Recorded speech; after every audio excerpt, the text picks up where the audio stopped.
Hello, and welcome to Daily English Podcast. My name is Sam, and I'm so happy you're here today. In this video, I want to tell you a personal story. It's not a grammar lesson. It's not a vocabulary list. This is the story of how I learned English. Step by step, day by day, from zero to fluency. When I started learning English, I didn't understand anything. I couldn't speak. I couldn't listen. I couldn't even introduce myself with confidence. But I didn't give up. I made a decision. I will learn English. I will practice. I will improve. No matter how slow it feels, no matter how many mistakes I make, I will not stop. So today, I want to share this journey with you, because I know how you feel. Maybe you're just starting. Maybe you feel shy when you speak. Maybe you understand English in your head, but you cannot say the words. That's okay. That was me too. This story is for you. I will tell you everything. When I started, what I used to learn, how I practiced every day, and what finally helped me speak English fluently. So make a cup of tea, sit back, and listen to the full story of how I learned English. Let's begin. The beginning of my English journey. I still remember the first time I heard someone speaking English. I was a teenager, sitting in front of the TV. I didn't understand a single word. It just sounded fast, strange, and complicated. But something about it made me curious. The way the words sounded, the way people talked and laughed, it felt different and interesting. At that time, I couldn't say anything in English. Not even a simple sentence. No, hello. No, how are you? No, my name is... Nothing. I didn't go to an English school. I didn't have a private teacher, and my country didn't use English in daily life. So English felt like a foreign world, something far away from me. But deep inside, I had a small dream. I wanted to speak English. I wanted to understand songs, movies, and interviews. I wanted to travel and speak to people from other countries. I even wanted to one day teach others how to speak it too. But at that time, the dream felt impossible. I started by doing one small thing. I found an old English textbook from school. The pages were dusty and the words were boring, but it was all I had. I opened it and read the first lesson. Hello, my name is David. I am a student. I read that sentence again and again. Slowly, carefully. I copied it in a notebook. Then I said it out loud. It felt strange. The sounds were not like my native language. I didn't know how to pronounce the words. I didn't even know if I was saying them right. But I didn't stop. Every day, I practiced 5 minutes. Then 10. Then 20. I started writing down simple words. I learned book, pen, table, cat, dog. I drew pictures next to the words so I could remember them. Some days, I felt excited. Other days, I felt frustrated. I made many mistakes. Sometimes I forgot what I learned. Sometimes I wanted to quit. But I told myself, it's okay to be slow. It's okay to make mistakes. Just don't stop. So, I kept going. And slowly, things started to change. That was the very beginning of my English journey. It was quiet, simple, no apps, no YouTube, no internet. Just one notebook, one textbook, and one big dream. The first breakthrough. From books to real English. After a few weeks of reading old textbooks and writing simple words in my notebook, something changed. One day, I found a used MP3 player at home. It was old and scratched, but it still worked. Out of curiosity, I connected it to my computer and looked at the files inside. There was one folder called English Lessons. I opened it. It had short audio files, very simple conversations in English. Just 5 or 10 sentences each. That was the first time I heard slow English. The people spoke clearly. They used easy words. They repeated the same phrases. And for the first time, I understood some of it. I played the first lesson. Hello. How are you today? I'm fine, thank you. And you? I'm doing well. I smiled. This was not like a movie with fast speech. This was English I could understand. So I did something new. I listened to the same lesson again, and again, and again. I listened 10 times. Then I tried something I had never done before. I spoke out loud. I said the words with the audio. At first, I was too shy. I whispered. But after a few tries, I raised my voice and spoke clearly. Hello. How are you today? I'm fine, thank you. And you? That was the day I discovered shadowing. I didn't know the word for it at the time, but I was copying what I heard, slowly, clearly, naturally. I started doing this every day. 10 minutes in the morning. 10 minutes before bed. No grammar rules. No translations. Just listening and repeating. Over time, I felt something amazing. English started to sound normal. The phrases became familiar. The words came faster. My mouth moved more easily. It wasn't perfect, but I was speaking. I added more to my routine. I found English podcasts with slow speech. I watched videos with subtitles. I read children's books in English. I listened to the same audio lessons again and again. And every time I learned a new sentence, I used it in my own way. For example, I learned the sentence, I like drinking coffee in the morning. So I made new ones. I like drinking tea at night. I like reading books in the evening. I like learning English after dinner. This changed everything. I wasn't just memorizing anymore. I was using English. And that's when I had my first breakthrough. One day, I watched a short English video, and I understood the whole thing. Not every word, not every sentence, but enough to follow the meaning, enough to feel proud, enough to feel like, yes, I can do this. That small success gave me big energy. I knew I had a long way to go, but I was finally moving forward.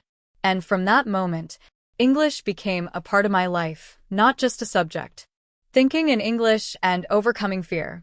As I continued learning English, I realized something important. I needed to stop learning English only as a subject. And I needed to start living with it, like a language. I had spent months repeating words, listening to audio, and reading simple books. It helped. A lot. But I wanted to take the next step. I wanted to speak more freely. And I wanted English to feel natural, not something I had to study. So I asked myself a question. How can I make English part of my daily life? The answer was simple. Start small, but start now. I began with my thoughts. Whenever I was alone, I started thinking in English. Instead of saying in my head, I'm going to the shop, in my native language, I said, I am going to the shop. I will buy bread. The weather is hot today. I didn't care if my grammar was perfect. I didn't worry if my sentences were short. I just kept thinking in English, one sentence at a time. When I brush my teeth, I thought, I am brushing my teeth. This water is cold. When I finish, I will make breakfast. It felt strange at first. But over time, something amazing happened. English didn't feel like a school subject anymore. It started to feel like a tool. A real part of my brain. A real part of me. But there was still one big problem. I was afraid to speak to other people. I could speak English to myself. I could repeat what I heard. But when someone looked at me and spoke English, my brain froze. My heart started beating fast. I felt nervous. I forgot everything I knew. My mouth didn't move. I was shy. I was scared of making mistakes. I was afraid that people would laugh at me or not understand me. But deep down, I knew this. If I wanted to be fluent, I had to be brave. So I made a small promise to myself. Every week, I will speak English at least one time. The first time, I went to a local cafe where tourists visited. I saw a foreigner at the counter. He looked friendly. I took a deep breath, smiled, and said, Hello. Where are you from? He smiled back and said, Hi. I'm from Canada. I was nervous, but I replied, Nice to meet you. Welcome. That was it. Only a few words. But I felt proud. I had used English, not perfectly, but confidently. That moment changed me. From then on, I looked for chances to speak. At the store, at the park, online, even just short conversations. And every time, my fear became smaller. I learned something important. English is not about being perfect. It's about being understood. It's about connecting. It's about being brave. I didn't become fluent in 1 month. I didn't become confident in 1 year, but every day I practiced. I thought in English. I spoke in English.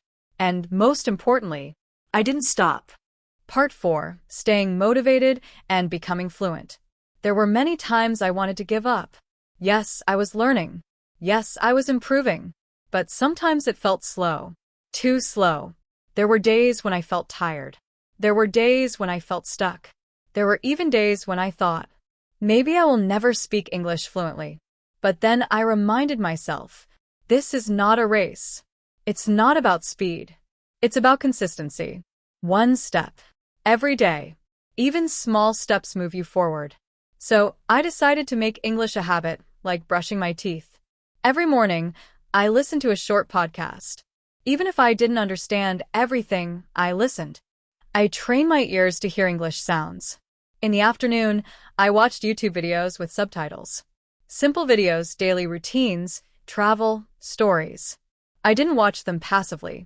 I paused, I repeated, I shadowed. I didn't just watch English. I spoke with it. At night, I read a few pages of a simple English book. Sometimes it was a children's book. Sometimes it was a graded reader. And sometimes it was just reading English news headlines. I also started writing a little English every day. A small diary. Nothing big, just a few sentences. For example, today I woke up early. I felt tired, but I went to school. I studied for 2 hours. I hope tomorrow will be better. That helped me build vocabulary. It helped me express my own ideas. And it showed me I was improving. Then I found something that truly changed my English journey. Connection. I joined an online English group. It was full of people like me, shy, motivated, international. We spoke once a week on a video call. I was so nervous the first time, but I told myself, they're not perfect either. They're learning just like you. We talked about simple topics. Our daily routines, our favorite food, our countries, our hobbies. That group became a family. We encouraged each other. We helped each other. We laughed together in English. That's when I finally started to feel fluent. Not perfect, not like a native speaker, but comfortable. I could speak without fear. I could listen without translating. I could enjoy English, not just study it. Fluency, I realized, is not about using big words. It's about using simple words comfortably. It's about confidence, not perfection. So how did I stay motivated all that time? I focused on 3 things. 1, purpose. I always reminded myself why I started. I wanted to travel. I wanted to meet people. I wanted to share my thoughts with the world. 2, progress. I tracked my progress. Old notebooks. Old recordings. Looking back showed me how far I had come. 3, positivity. I celebrated small wins. Understanding a video without subtitles? Win. Writing 10 sentences? Win. Speaking to a stranger in English? Big win. Now, years later, English is part of my life. I use it every day. I speak it. I teach it. I enjoy it. It gave me freedom. It gave me confidence. It connected me with the world. And I'm here to tell you this. You can do it too. No matter where you live. No matter how old you are. No matter how many mistakes you make. All you need is time, daily practice, and belief in yourself. Because if I did it, you can too. Now you know my story. You've heard how I started with nothing. No special school. No expensive course. No perfect plan. Just a dream, a notebook, and the decision to try. I made mistakes. I felt frustrated. I almost quit. But I didn't stop. And that made all the difference. Learning English changed my life. It opened doors. It connected me with people from all over the world. It gave me confidence I never had before. But this story is not just about me. It's about you. Because you can do this too. You can start today. Right now. With what you have. Even if your English is bad, it's better than silence.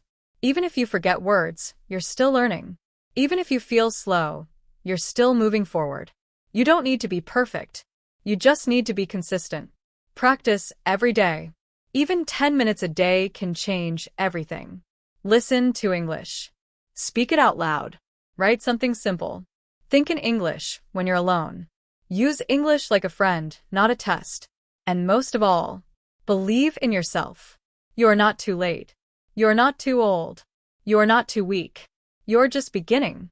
So, my friend, if this story touched your heart, if you felt inspired, then I want you to do one thing. Start your story. Comment below and write. I'm starting my English story today. I will read it. I will cheer for you. And I believe in you. Thank you for listening to my journey. Thank you for spending your time with me. I hope my words gave you light. And I hope you keep going no matter what. Subscribe if you want to join me on this journey. Like this video if it gave you hope. And remember, fluency is not a finish line. It's a path. And you're already walking it. See you in the next video. Take care and keep speaking English. Your future self will thank you.